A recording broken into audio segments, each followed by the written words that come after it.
हाँ जी बेटा जी, क्या हाल चाल जी आप सबका।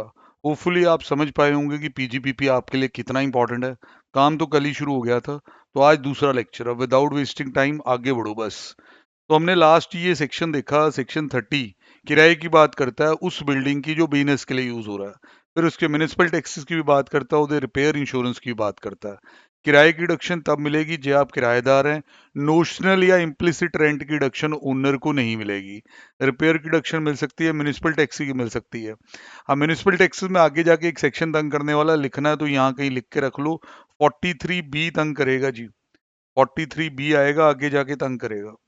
अपने बच्चे जो इस वीडियो को सुन रहे हैं उनके साथ स्टडी मटेरियल में लिखवाई होगी बात, नहीं लिखी हो तो वो भी लिख लें। फिर आता है जी repair insurance of machinery plant and furniture. Section 31 कहता है कि अगर आपने बिजनेस के लिए कोई मशीनरी प्लांट फर्नीचर यूज किया, उसकी रिपेयर इंश्योरेंस की डिडक्शन यहाँ मिल जाएगी। सर रेंट की, सर रेंट के लिए सेक्शन स्पेसिफिक नहीं है, मैं आपको थोड़ा सा ज्ञान दे देता हूँ।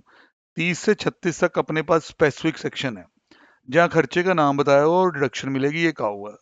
फिर बहुत ज्यादा खर्चे हैं जो 30 से 36 में आते नहीं है। फिर एक सेक्शन 37 है जो ये कहता है कि अगर खर्चा बिजनेस के लिए हुआ है पर 30 से 36 में उसका नाम लेना हम भूल गए हैं, तो बचे हुए सारे खर्चे सेक्शन 37 में अलाउ होंगे। ऐसे ही अगर आप बिजनेस के लिए कोई मशीनरी किराए पे लाते हैं जो कि बहुत कॉमन है, कोई फर्नीचर किराए पे लाते हैं जो कि बहुत कॉमन है, उदी भी आपको डिडक्शन मिलेगी भाई, डिडक्शन मिलेगी। पर सेक्शन 31 में नहीं, 37 में। तो पहले तो ये याद रखना। बेसिक कंडीशन ये सेक्शन कहता है कि ये चीजें जिसकी रिपेयर इंश्योरेंस की बात कर रहे हो वो चीजें बिजनेस के लिए यूज हुई होनी चाहिए। अब यूज में यहाँ ये बताते हैं कि जो वर्ड यूज है उसको थोड़ा ब्रॉडर सेंस में रीड करना है आपने, वाइड सेंस में। एक्टिव यूज तो आएगा ही आएगा, पैसिव यूज भी आएगा। देखिए कई प्लांट मशीनरीज ऐसी होती हैं कि जो एक्टिवली यूज नहीं हो रही होती, पैसिवली हो रही होती हैं, और हम चाहते भी हैं कि पैसिव ही हो। सर ऐसी क्या बात होगी? सर फायर एक्सटिंग्विशर, आग लगेगी तो काम आएगा। फायर अलार्म, ये वो सिस्टम्स सारी बिल्डिंग्स में आजकल।